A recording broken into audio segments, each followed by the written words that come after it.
يهدي به الله من اتبع رضوانه سبل السلام۔ جس طرح میں نے یہ بات کہی کہ لباس ہیں، مرد عورت کا لباس ہے اور عورت جو ہے مرد کا لباس ہے، تو یہ بات بالکل جس طرح میں نے کہا کہ کمیوں اور خامیوں کو ایک لباس جس طرح مرد کی کمیوں اور خامیوں کو چھپاتا ہے، ایک لباس جس طرح عورت کی کمیوں اور خامیوں کو چھپاتا ہے، تو یہ لباس مرد اور عورت کا ایک لباس ہونا گویا اس کا مطلب یہ ہے کہ دونوں ایک دوسرے کی کمیوں کی تکمیل کرتے ہیں، ایک دوسرے کے اندر جو کمیاں خامیاں اس کو مکمل کرتے ہیں، اس کی تکمیل کرتے ہیں، یہ دونوں مل کر، یہ جوڑا مل کر پھر خاندان کے اس ساری چیزوں کو بآسانی لے کر چلتا ہے۔ اب اس خاندان کو کس طریقے سے بچایا جائے، خاندان کے اندر جو ہے کس طرح مودت اور رحمت ہو، خاندان کے اندر جو ہے کس کے حقوق کیا ہوں، کس طرح کے حقوق ہوں، شوہر کس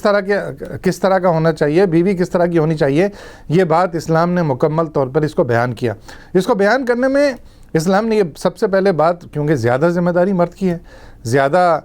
صلاحیت، زیادہ طاقت، زیادہ چیزیں مرد کی ہیں، مرد کے بارے میں اسلام نے جو بات کہی وہی کہ لہن مثل الذی علیہن بالمعروف، عورتوں کو بھی جس حسن سلوک کا ویسا ہی حق ہے جیسا کہ مردوں کو حسن سلوک کا حق ہے۔ تو جب یہ قرآن مجید کی آیت آتی ہے تو جو مغرب کے لوگ ہیں، لبرل ہیں، سیکولر لوگ ہیں، وہ کہتے ہیں دیکھو مرد و عورت میں مساوات ہے، قرآن مجید میں بھی بات ہے، بہت خوش ہوتے ہیں، بہت اس بات پر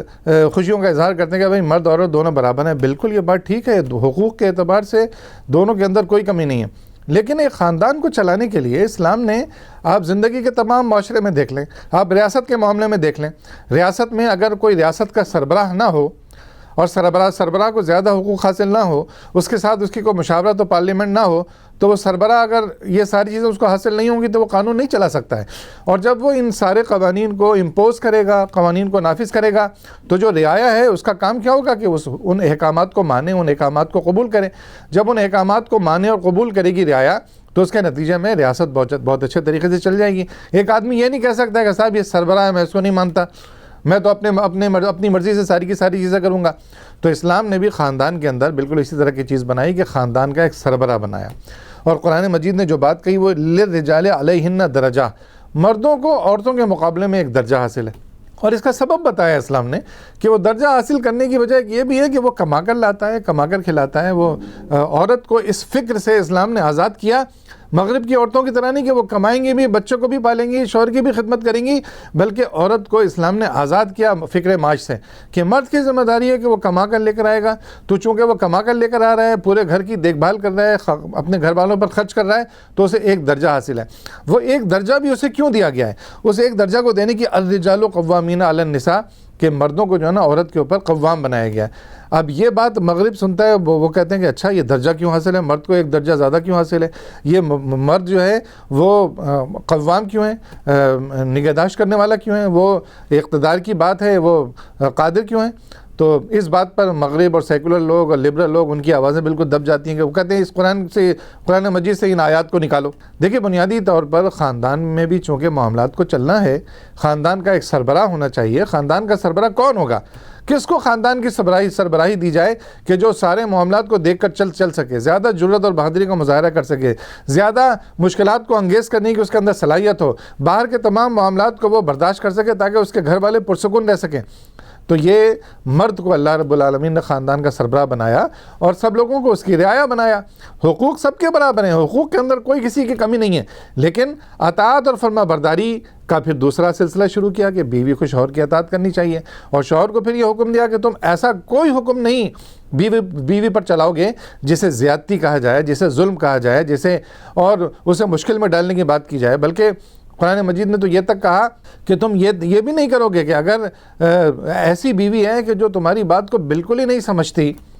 تم اس سے علیحدہ رہو، اس کو بات سمجھانے کے لیے علیحدہ رہنے پر بھی وہ تمہاری بات کو نہیں سمجھتی۔ مطلب ہر انسان کے اندر کوئی کمی خامی ہوتی ہے، کسی عورت کے اندر بہت زیادہ خامیاں ہوتی ہیں، کسی مرد کے اندر بہت زیادہ خامیاں ہوتی ہیں۔ اب ایک مرد بہت اچھا ہے لیکن اس کی بیوی کے اندر بہت زیادہ خامیاں ہیں، اور وہ اس کو سمجھانے کی کوشش کر رہا ہے، اور بیوی کسی صورت اس کو نہیں مان رہی ہے، نہ اس کی سمجھ میں آ رہا ہے، تو پھر اسلام نے تھوڑی سی سختی کی بھی ہدایت کی کہ تھوڑی سی سختی کرو، شاید اس کے سبب وہ سدھر جائے۔ اسلام یہ چاہتا ہے کہ خاندان نہ ٹوٹے، خاندان چلتا رہے، اور اس کو عورت کو تحفظ بھی حاصل ہے خاندان کا، سارے اس کو حقوق بھی خاندان کے حاصل رہے، اور اس گھر کے اندر جو اس کے حقوق بنتے ہیں ماں کی حیثیت سے، بیوی کی حیثیت سے، بیٹی کی حیثیت سے، بہن کی حیثیت سے، وہ سارے حقوق اس کو ملتے رہیں۔ تو تھوڑی سی سختی کی اجازت دی، لیکن یہ فرما دیا کہ اگر پھر وہ ٹھیک ہو جائے، اس کی بات سمجھ میں آ جائے۔ ٹھیک ہونے کا مطلب یہ نہیں ہے کہ بالکل جو ہے نا وہ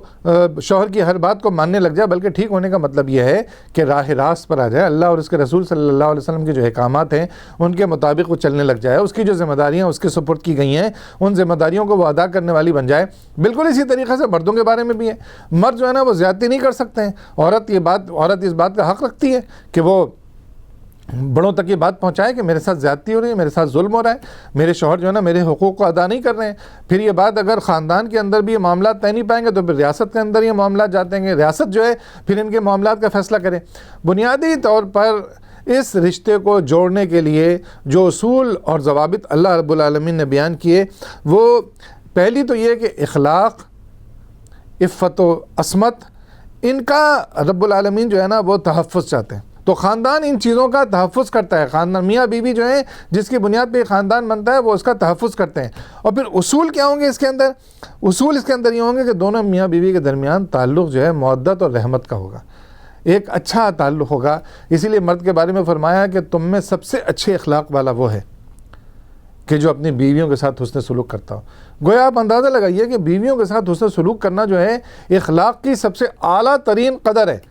اخلاق کی سب سے بڑی بات ہے کہ ایک شوہر اپنی بیوی کے ساتھ اچھا حسن سلوک کرتا ہے۔ اور پھر نبی اکرم صلی اللہ علیہ وسلم کی پوری زندگی اس بات پر شاہد ہے کہ اپنی بیویوں کے ساتھ انہوں نے کس طرح کا اچھا سلوک رکھا، گھر میں آتے تھے، مسکراتے تھے، ہنستے تھے، گھر والوں کو انوالو رکھتے تھے، گھر والوں کی ضرورتوں کو پورا کرتے تھے، خوشی اور غمی میں یہ ساری کی ساری چیزیں ان کے ساتھ انوالو رہتے تھے تاکہ وہ یہ سمجھیں کہ کوئی ظالم آدمی گھر میں نہیں آ گیا ہے، کوئی مشکل پیدا کرنے والا آدمی گھر میں نہیں آ گیا ہے۔ تو خاندان کا میاں بیوی کے حقوق کے درمیان چونکہ مرد کو ایک درجہ حاصل ہے، مرد قوام ہے، گھر کا سربراہ ہے، اور پھر یہ بھی فرمایا کہ جو اوپر والا ہاتھ ہے وہ زیادہ بہتر ہوتا ہے نیچے والے ہاتھ سے۔ اب اوپر والا ہاتھ کیا ہے؟ حقوق دینا۔ اوپر والے ہاتھ کا مطلب صرف یہی نہیں کہ پیسہ دینا، اوپر والے ہاتھ کا مطلب یہ کہ حقوق کی ادائیگی کرنے والا، اپنے آپ کو ایثار کرنے والا، اپنی بیوی کے حقوق، بچوں کے حقوق، ماں باپ کے حقوق، ان سارے حقوق کا ادا کرنے والا جو ہے مرد، یہ بہتر طور پر یہ کام کرے۔ اوپر والا ہاتھ، جس کا بھی ہاتھ اوپر ہو، اسی طرح خواتین کو بھی۔ یہ بات یہ نہیں کہ خواتین کا ہاتھ اوپر نہیں ہو سکتا، خواتین کا ہاتھ بھی اوپر ہو سکتا ہے۔ خواتین بھی جو ہے نا اگر اخلاق میں، کردار میں اور حقوق کے معاملے میں لوگوں کے حقوق کی ادائیگی کرنے والی بن جائیں گی تو پھر آخرت میں بھی ان کا اجر رکھا گیا۔ پھر فرمایا گیا کہ وہ بیویاں جو اطاعت گزار وفا شعار ہیں اور جو حقوق کی ادائیگی میں آگے بڑھ کر کام کرتی ہیں، تو فرمایا کہ جنت میں حوروں سے زیادہ حسین ہوں گی، حوروں سے زیادہ خوبصورت ہوں گی، وہ بیویاں جو ہے حوروں کی سردار نہیں ہوں گی۔ تو یہ اللہ رب العالمین نے دونوں کے حقوق و فرائض میں ایک مساوات رکھی ہے، ایک ایسا رکھا ہے کہ محبت کے ساتھ۔ اسی لیے فرمایا کہ قیامت کے روز 7 لوگ ایسے ہوں گے جو اللہ رب العالمین کے عرش کے سائے میں ہوں گے، اور اس میں سب سے پہلی جو بات ہے وہ یہ کہ عادل امام، عادل بادشاہ، عادل سربراہ، جو عدل کرنے والا ہو، انصاف کے ساتھ چلنے والا ہو۔ تو وہ شخص بھی عادل ہو سکتا ہے جو گھر کا سربراہ ہے اور انصاف کے ساتھ، عدل کے ساتھ اپنے گھر کے معاملات کو لے کر چل رہا ہے، گھر کے معاملات کو لے کر بہتر انداز میں گھر کے معاملات کو لے کر چلتا ہے، تو وہ بھی عادل ہے۔ تو وہ اللہ رب العالمین کے عرش کے سائے میں کھڑا ہوگا، عرش کے سائے میں موجود ہوگا وہ، کہ اس نے اپنی بیوی کے ساتھ، اپنے بچوں کے ساتھ ایک اچھا سلوک کیا، ان کے ساتھ جو ہے بہترین برتاؤ رکھا، اور اس کے لیے وہ رب العالمین سے اجر کا طالب رہا کہ یہ جو سارے کام میں کر رہا ہوں، اپنے گھر کے ساتھ ایک اچھا حسن سلوک اور محبت والا برتاؤ میں پیش آتا ہوں، تو اس کا اجر دنیا میں تو ملے گا، لیکن آخرت میں بھی اس کا اجر جو ہے مجھے ملے گا۔ تو خاندان کے تحفظ کے لیے اسلام نے پھر پورا خاندان کا سسٹم بنایا، اور وہ خاندان کا سسٹم کیا؟ خاندان کا ایک سربراہ ہوگا، وہ مرد کو بنایا، باقی جو ہیں اس خاندان کے اندر لوگ ہوں گے جو اطاعت اور فرما برداری کے ایک ایسے نظام میں کسے ہوئے ہوں گے کہ وہ خاندان بہتر انداز میں چل سکے۔ اسی طرح مرد ایسے احکامات نافذ نہیں کرے گا کہ جو ظلم پر مبنی ہو، ناانصافی پر مبنی ہو، زیادتی پر مبنی ہو۔ اسی لیے کہا کہ ضرر پہنچانے والا نہیں ہونا چاہیے کسی کو. اب ضرر کی تعریف